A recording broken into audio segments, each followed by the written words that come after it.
खुलुमबाय लोगोफोर, नोंथांमोनखौ डियार ब्रह्म चेनेलाव आरो फिन खेबसेबाव बयखौबो बरायनाय बावहरग्रोनाय जाबाय। आं दिनै नोंथांमोननि सिगाङाव आरोबाव माखासे सानसेनि खौरां लानानै फैबावलायबाय। आसा खालामो नोंथांमोनहा खौरांखौ खोनासंनानै मोजां मोनगोन। दिनैनि गिबि खौराङावनो दङ आसामाव 20 लाखनिबो बांसिन आबादारिफोरा 20थि पिएम किसान किस्तिनि सिङाव 422 कौटि रां मोनबाय। गाहाय मन्त्रि नरेन्द्र मदिआ शुक्रबारखालि पिएम किसान बिथांखिनि 20थि किस्तिखौ हगारना होयो, जेराव थोंजोङै मुलाम्फा दैथायहरनायनि गेजेरजों गासै भारतआव 9.7 कौटिनिबो बांसिन आबादारिफोरनो 20,500 कौटि रां दैथायहरनाय जायो। डिब्रुगड़निफ्राय भार्चुएलि हायुंआरि हाबाफारियाव बाहागो लानानै मिरुआरि मन्त्रि सर्बानन्द सन'वालआ बे बिथांखिखौ गामियारि जौगाथायनि मोनसे गेदेर आगान होनना बाख्नायदों। बिथाङा बुंदों, पिएम मदिनि कृषक शक्तिनि नोजोरआ जोंनि आबादारिफोरखौ गोहो होदों आरो भारतनि रांखान्थिखौ गोख्रों खालामगासिनो दं। बे बिथांखिनि सिङाव 20.31 लाख आबादारिफोरा 422.05 कौटि रां मोन्दों। आसाम आबाद मुलुगसोलोंसालि आरो जिल्ला आबाद बिफाननि जुथायै बानजायनायाव आबाद बिगियान मिरु डिब्रुगड़आव रायजोआरि थाखोनि हाबाफारिखौ खुंनाय जादों। एमएलए, जायगानि दैदेनगिरिफोर आरो मावख'आरिफोरजों लोगोसे गोबां गेदेमा सुबुंफोरा हाबाफारिफोराव बाहागो लादोंमोन। नैथि खौराङाव दङ हाग्रामाया आखाइ बारायब्ला बिपिएफजों गोरोबलायनो राजि दं। इउजि ब्रह्म। आसामनि केबिनेट मन्त्रि आरो इउपिपिएलनि गागि दैदेनगिरि उरखावगोरा ब्रह्मआ मैया माखासे गोख्रों राजखान्थियारि बिबुंथि होदों। बिथाङा बाक्सानि गलाघाटआव बिटिआर सोरखारनि बानजायनायाव खुंनाय मोनसे फोरोंथाय आरो सांग्रांथि हाबाफारिनि गेजेरजों खौरां बिजोंजों बे बाथ्राखौ बुंथियो। ब्रह्मआ बुंदों, इउपिपिएलआ फारसेथिं खौसे, फारसेथिं गुबुन गासैबो दोलोफोरा जोंनि बेरेखायै हेफाजाब होनायखौ नुनो मोनो। जों रावजोंबो दावराव-दावसि जाया, थेवब्लाबो बयबो जोंजों मोगा-मोगि जानो साखाफारा जानायखौ नुनो मोनो।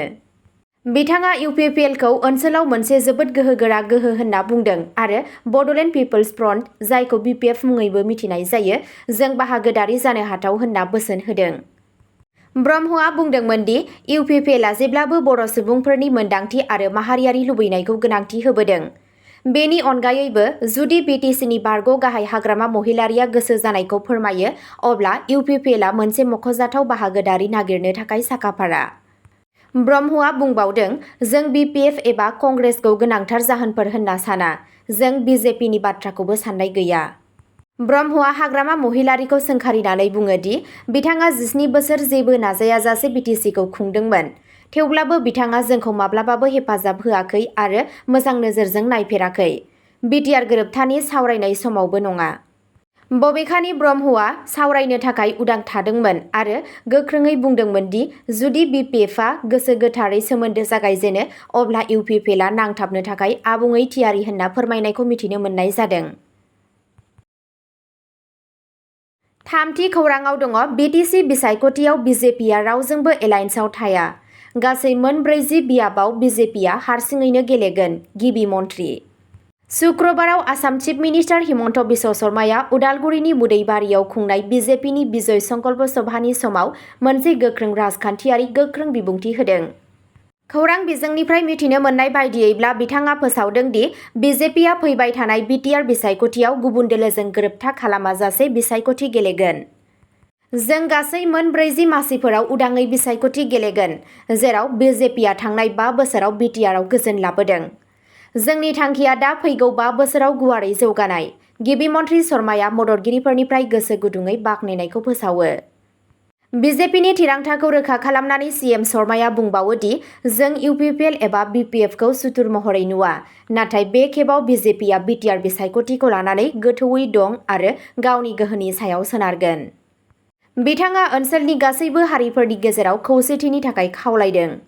हिन्दु, मुस्लिम, खृष्टान गासैबो थागिबि सुबुंफोरा ज' जानांगोन आरो बिटिआर आरो आसामनि जौगानायनि थाखाय गावसोरनि गुबै सुथुरफोरा सोर बेखौ सिनायनांगोन होनना गिबि मन्थ्रिया बुङो। सिएमआ गोख्रोङै बुंदोंमोन दि बिटिआरनि साफ्रोमबो नोगोरारिफोरखौ समान नोजोरजों नायनांगौ, मान होनाय। रावबो नैथि थाखोनि नोगोरारि बायदि मोनदांनो नाङा। बयबो समान मोनथाय आरो मुलाम्फा मोननांगोन होनना बिथाङा बुंबावो। जौगाखां बिथांखिफोरनि सायाव शर्माया कलाइगावआव 33 कौटि रां बाहायनानै गंसे गोदान सोरखारि फरायसालिमा लुनायनि बाथ्रा फोसावदों। बिथाङा बेखौबो बुंदों दि रायजोआ फैगौ 5 बोसोरनि गेजेराव बिटिआरआव भारतारि बिरोंदामिन फसंथान (IIT) गायसननायनि जाथावनाखौ नायगिरगासिनो दं, जाय ओनसोलाव साबसिन सोलोंथाय आरो बिथायारि सानज'थायनि मिजिं बांहोदों। बे हाबाफारियाव बिजेपि मावथिफोर आरो मददगिरिफोरनि गोबां अनजिमा नुनो मोननाय जादों, जाय गोनांथार बिसायख'थिनि सिगां बिटिआरनि सायाव दोलोनि बांलांनाय गोसो होनायखौ दिन्थियो। ब्रैथि खौरांआव दङ गुवाहाटीनि थाखाय गोबां अखा हानायनि एलार्ट।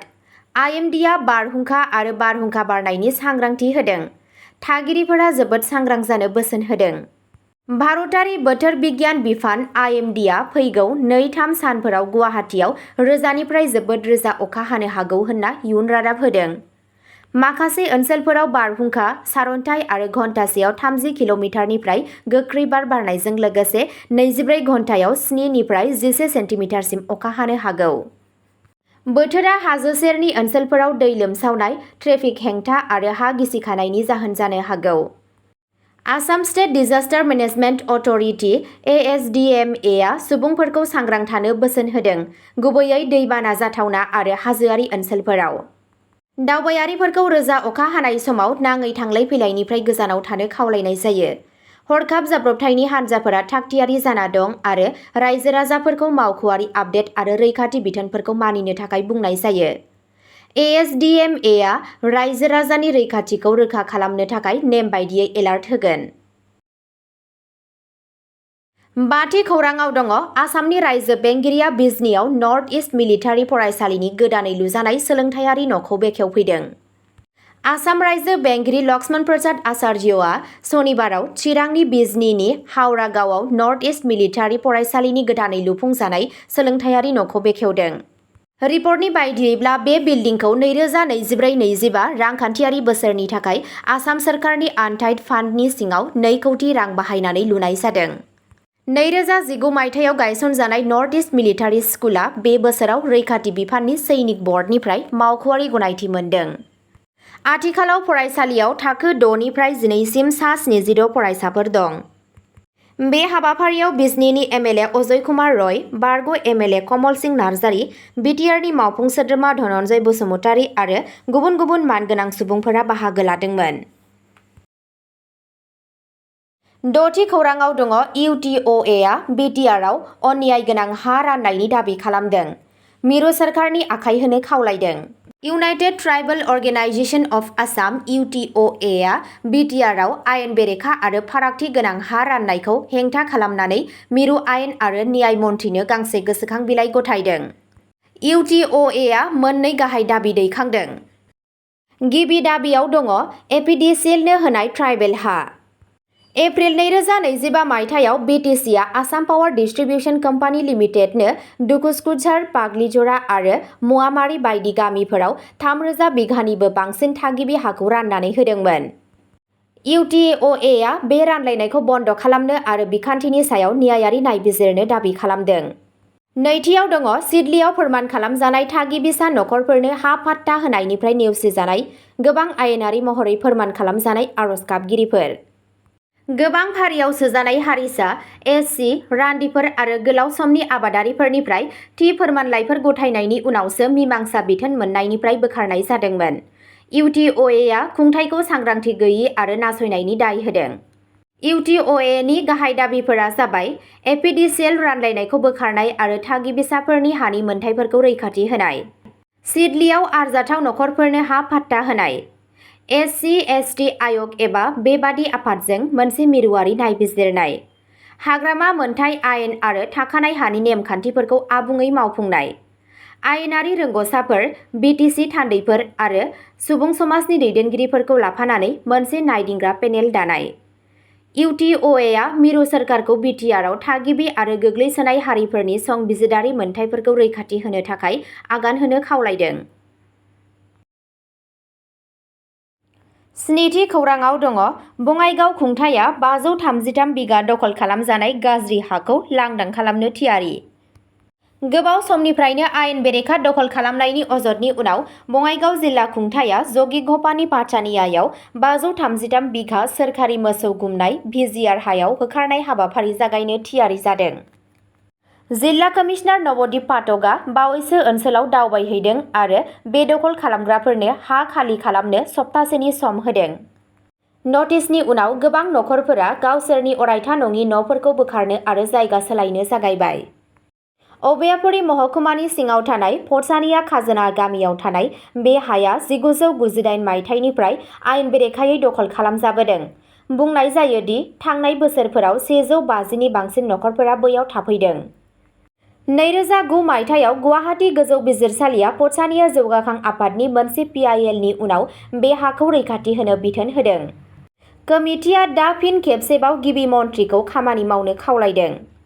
होखारनाय हाबाफारिया थाबैनो जागायगोन होनना सान्नाय जादों। कमिटिया बे आगानखौ बरायदों आरो रायजोआरि हाखौ रैखाथि होनायनि थाखाय सोरखारखौ साबायखर बावदों। 9थि खौराङाव दङ आसामनि तेजपुराव स्मार्ट मिटार बेरफ्रुनायाव सासे सुबुङा गाज्रियै जोखोम जादों।